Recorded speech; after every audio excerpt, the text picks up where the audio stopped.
बिहार में शिक्षकों की टाइमिंग को लेकर लगातार सियासत भी गर्म है। आपको बता दें कि लगातार सवाल खड़े हो रहे हैं। जो टाइमिंग है उस पर विपक्ष बार बार सवाल खड़ा कर रहा है और इसे बदलने की बात हुई थी और मुख्यमंत्री ने आश्वासन भी दिया था कि इसे बदल दिया जाएगा और इसकी टाइमिंग जो है 10 से 4 कर दिया जाएगा। लेकिन नोटिफिकेशन आने के बाद पूरा मामला उल्टा हुआ और इसको लेकर आज पूर्व शिक्षा मंत्री चंद्रशेखर ने भी नीतीश कुमार पर आरोप लगाए हैं कि नीतीश कुमार के बस में कुछ भी नहीं है।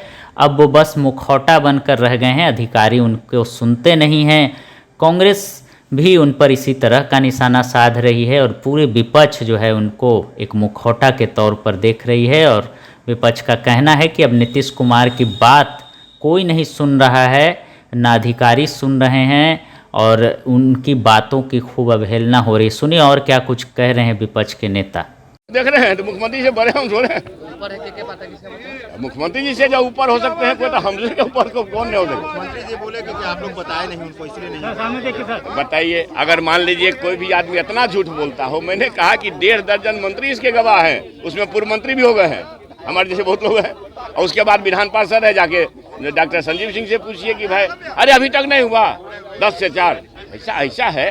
तो मैंने कल ही विधानसभा में सबके पूरे राज्य की जनता के नाम संदेश है, वह आप लोग भी सुने हैं कि सरकार के मुखिया नेपथ्य से संचालित है, इनका अपना नहीं कुछ चल रहा है, इसलिए ये मुखौटा बन के रह गए हैं, जो राज्य की जनता के लिए बहुत ही दुर्भाग्यपूर्ण है।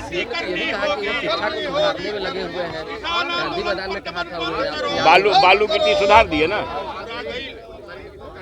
बालू गिट्टी सुधार दिए, एक्साइज को सुधार दिए। वीरेंद्र नारायण यादव जी गए, संजीव कुमार फिर सिंह जी गए मुजफ्फरपुर वाले, उनके सामने भी निर्देश दिए कि आए टाइमिंग बदलो। अब जब बड़ी सदन के कही हुई बात नहीं चल रही है, ये माना जाएगा जो मैंने कल आरोप लगाया है कि ये माननीय मुख्यमंत्री जी का कुछ नहीं चल रहा है, ये नए पद से संचालित हैं और मुखौटा बन के रह गए हैं, जो बिहार के राज्य के आवाम के लिए भयंकर ऐतिहासिक भूल हो रही है और चिंताजनक बात। अफसरशाही बढ़ गई है, क्या लगता है? अरे कार्य अफसरशाही तब ब्लॉक से लेकर के राज्य तक क्या स्थिति है आप जान रहे हैं, लेकिन मुट्ठी भर अधिकारी ऐसे हैं जो सरकार को के प्रमुख को निर्देशित कर। उस समय आपके ऊपर भी डिक्टेटरशिप हो रहा था, इसका मतलब जब हमारे ऊपर डिक्टेटरशिप हो रहा था।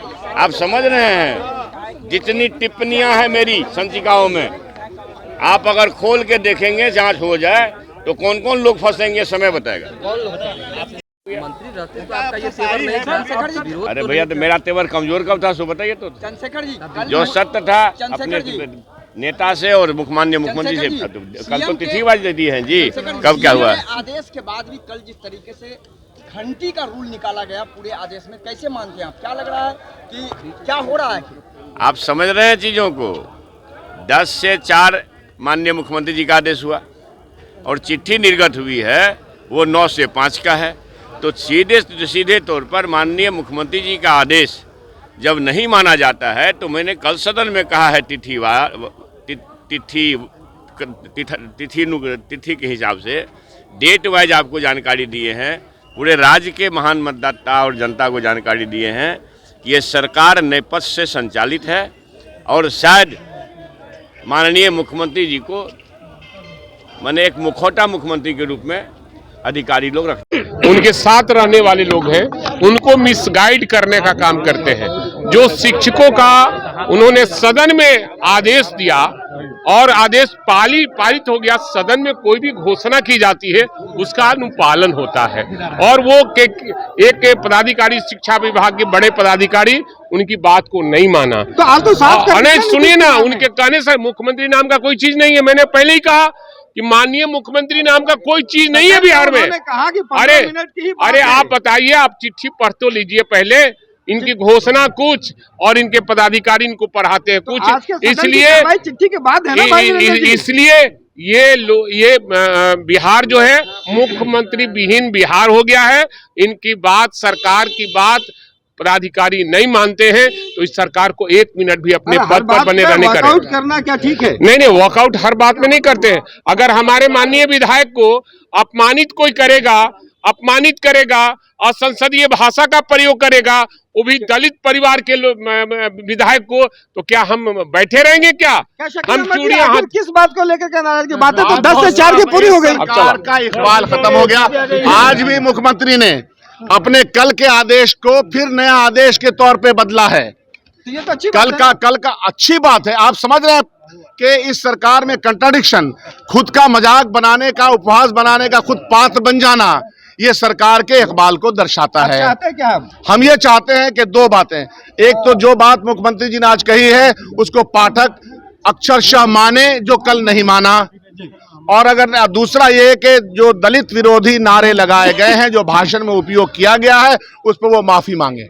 बहुत सिंपल। क्या नारे लगाए वो आलम जी, क्या हुआ? अली नहीं आलम। सदन में क्या हुआ? देखिए, सदन में कल मुख्यमंत्री ने सरेआम एक आदेश दिया कि स्कूल का कार्य का समय 10 बजे से लेकर 4 बजे तक होगा, और मैंने आदेश कर दिया। तो सदन में जो उन्होंने आदेश किया, तो ये खाली मुख्यमंत्री का अपमान नहीं है, ये सदन का भी अपमान है। पाठक ने जिस तरह से मुख्यमंत्री के आदेश का अनुपालन नहीं करके वायोलेशन किया, और शिक्षकों के लिए 9 बजे से 5 बजे तक और बच्चों के लिए 10 बजे से 4 बजे तक, ये तो विसंगति जो थी, ये तो मंशा थी नहीं। इसलिए माननीय मुख्यमंत्री का ही अपमान नहीं है, ये सदन का धरोहर है, इसलिए सदन का भी अपमान है। इस सवाल को हम लोगों ने जोरदार ढंग से उठाया और माननीय मुख्यमंत्री शर्मिंदा हुए, और उनको दोबारा आदेश देना पड़ा कि शिक्षक 9:45 में आएंगे और बच्चे 10 बजे आएंगे। मुख्यमंत्री से ऊपर की चीज है, उनके ऊपर बोलेंगे तो वो गाली गलौज कर देंगे कि केस कर देंगे, क्या करेंगे पता नहीं। कौन तरह की पढ़ाई उन्होंने पढ़ी है। विधानसभा के अंदर मुख्यमंत्री ने एक बयान दिया टीचर के रूटीन के संबंध में, स्कूल के रूटीन के संबंध में। हम लोगों ने उनका स्वागत किया, और शाम को जो हमको नजर आया, जो नोटिफिकेशन था, वो उनके आदेश का उल्टा था। इसका मतलब है या तो वो मुख्यमंत्रालय चला रहे हैं, या वो एक मुखौटा है, या फिर के पाठक कह लीजिए सरकार का इकबाल खत्म हो चुका है। तो अगर ऐसी स्थिति है बिहार के सरकार की, तो आप समझ रहे हैं कि ब्यूरोक्रेसी, हम तो जानते हैं कि ब्यूरोक्रेसी के बिना ये सरकार चलती नहीं है। ब्यूरोक्रेसी हावी रहती है, अपमानित करती रहती है, लेकिन आप तो मुख्यमंत्री की बात भी नहीं मानते हैं, तो ऐसे ऑफिसर को रखने की क्या आवश्यकता?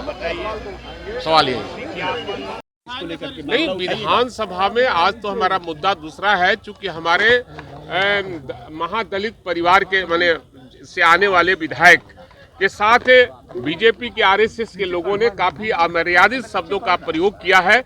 इसलिए हम सदन नहीं चलने देंगे, और बाहर में भी और अंदर में भी उस मामले को उठाएंगे, और जब तक जो असंसदीय भाषा का प्रयोग किया है वो विधायक जब तक माफी नहीं मांगता है, तब तक हम सदन नहीं चलेंगे। तेजस्वी जी की यात्रा, आंखें जो आपका चैनल है उसके लिए और उसके दर्शकों के लिए 2 लाइन की हम शुभकामनाएं अपने ढंग से देते हैं।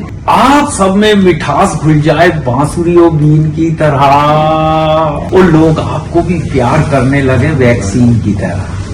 हंसते रहें, मुस्कुराते रहें और देखते रहें आंखें न्यूज 24। अगर आपने अभी तक हमारे चैनल को सब्सक्राइब नहीं किया है तो हमारे चैनल को जल्द से जल्द सब्सक्राइब करें, लाइक करें, शेयर करें। अगर आप भी अपने दुकान, प्रतिष्ठान, school, college, coaching centre, restaurant, cafe का विज्ञापन देना चाहते हैं, वो भी किफायती दर पर, तो आंखें न्यूज 24 लेकर आया है आपके लिए एक सुनहरा मौका। आंखें न्यूज 24 न्यूज पोर्टल की दुनिया में बिहार का सबसे उभरता हुआ चैनल, जहां बिहार झारखंड से जुड़े तमाम बड़ी खबरें देखने को मिलती है। तो देर किस बात की, आज भी जुड़े आंखें न्यूज 24 के साथ। संपर्क करें हमारे व्हाट्सएप नंबर 8935876430 पर। क्या आप पत्रकारिता के क्षेत्र में अपना कैरियर बनाना चाहते हैं? तो आज ही Royal Ashoka Institute of Mass Communication and Journalism में अपनी जगह सुनिश्चित करें। आर्यभट्ट ज्ञान विश्वविद्यालय पटना से मान्यता प्राप्त 100% प्लेसमेंट के साथ royal Ashoka Institute of Mass Communication and journalism नामांकन जारी है। हमारा पता है DS/16 गायत्री मंदिर के समीप, कंकड़ बाग, पटना 8,20,000। आप हमें संपर्क भी कर सकते हैं हमारा मोबाइल नंबर है 9955456126।